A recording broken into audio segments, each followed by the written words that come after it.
For minority shareholders, it is critical that you have a shareholders agreement. If not, the majority shareholders will almost always have their way.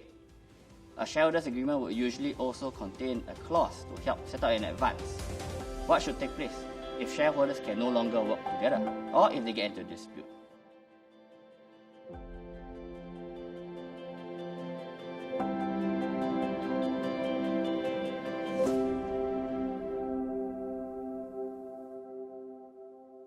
Disputes between shareholders are not uncommon, and when they do happen, it can be expensive, frustrating, and emotional.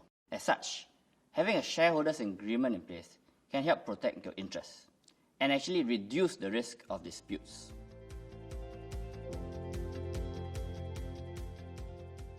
For minority shareholders, it is critical that you have a shareholders agreement.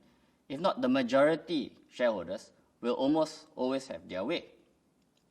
It is also a common misconception that some people have that as a shareholder, they are automatically entitled to be a director. That is not so. A simple example of how a shareholders agreement can help you as a minority is by including some clauses as follows. 1. You could try and include a clause to entitle you to a seat on the board of the directors. Secondly, you can also, in the agreement, limit the power of the majority by requiring certain or all decisions to be agreed upon by you. You can put in provisions to ensure that the majority do not pay exorbitant salaries to themselves and have a dividend policy. The majority shareholders can also benefit from having a shareholders. For example, if a majority shareholder is thinking that he may want to sell his company in future, he can include something called a drag-along clause. This is a clause which allows the majority to force the minority to sell some point down the road. Most buyers, when they take over a company, will not want to buy if a minority shareholder remains. The majority may also not want the minority to sell his or her shares to another third party.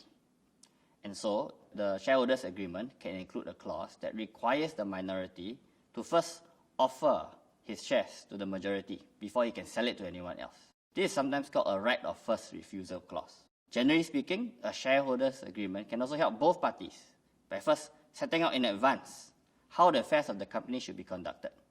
This helps prevent disputes from arising in the first place, as parties already know what to expect of each other.